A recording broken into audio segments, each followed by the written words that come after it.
all the infrastructure up to an implementation level where you're ready to go at a word. You know, they had all that this past time. That struck me. It still does, and the pace of events these days kind of dictates that our power of attention is constantly changing with the events as they go on or as they're threatening or seem to be impending. And this, as large as it was, Jason, didn't you feel like martial law was imminent? Well, you know what? The way they were hyping it up at first, they were saying, 150 people had swine flu in Mexico, and all these people were dying, and they were saying it was coming to America, and it was in 30-plus states, and they were already at pandemic level 5, and Chan was out there saying, yes, we're definitely going to level 6, and everybody was saying it. And then we started saying, well, look at this WHO pandemic document. Look what it says in section 1.5.1. It's very scary. No individual human rights. Then the media started harping on, again, it's imminent. They're going to enact Executive Order 13375. And I hope that we caused enough of an uproar and enough of an awakening throughout the country that people said, no, I think, a step in the right direction was the fact that, on mainline talk shows like shock jock shows like Bubba the Love Sponge, they have these two doctors on saying, don't take the swine flu vaccine if it's offered. I think that's a big step that lets you know that the mainstream consciousness isn't just willing to roll up their arms and take the shot. I think that they're going to try a little bit more fear-mongering. They've done so with this 33-year-old woman who already had health problems, who they can't really even say died of the swine flu. You noticed that clip I played earlier. They said, well, we had to stop just short of saying she died from the swine flu. But they're hyping up her death, and they're saying, well, if we don't do it now, it looks like it's going to return in the winter just in time for the new Baxter vaccinations, and we could see it then. That's the thing. You're seeing a continuance of it in the very modus operandi. If one, Alex is excellent at this, I'm sure you are. If one knows how their moves always move in the same patterns, you might say, it's kind of hard to put into words even. There's a certain very fine recognition factor in the way that they, basically speaking, they string things into our near future even after the event has occurred, and basically keep us conditioned, at least on a subconscious level, through their main instrument, which is fear, to control us, so that we have that compounded to keep track of with everything else. And then they will go on to other events. With this Bilderberg meeting, I do want to mention to you real quick, May 14th through 17th is what I've got. So it's not even a month away. We're talking next week. Yes, that's what Jim Tucker was on Alex's show yesterday, and he reported May 14th to 17th, and I believe I've got that written down properly. I was really if we're that far away, it probably is going to be in Greece then. That's my guess, that he's getting the right information at this point.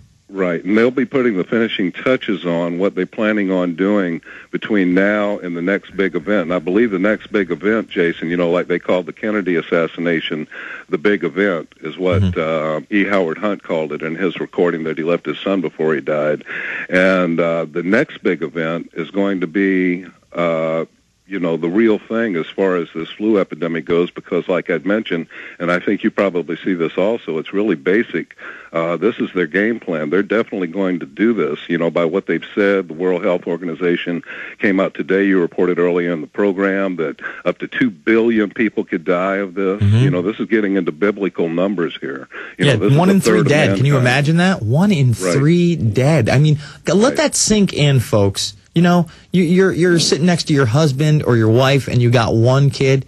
Guess what? They're saying one of you ain't going to be around. And they say, oh, that's not for me. That's for third world nations. That's for second world nations like Mexico. No, it's for you. They want you to roll up your sleeves, take the vaccination, go to the quarantine center, and love your lords at FEMA. I thank you for the call, Mark. Thank you, Jason. You got it, brother. Let's jump to Nick in Texas. Nick, you're on the line. How you doing, Alex? Thank you for taking my call. What I wanted to talk about tonight was in regards to what Alex had on his radio show yesterday, Paul Ford.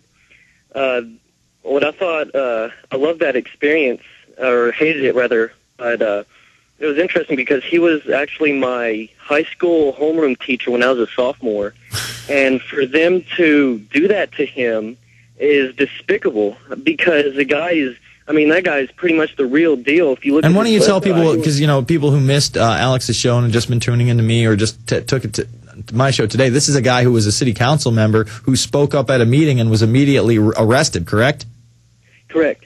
He was a city councilman, and apparently the mayor and his fellow peers didn't like what he was doing, reporting, exposing their corruption, and so especially with the red light cameras, and he said was a big stealth tax for the city. Mm-hmm.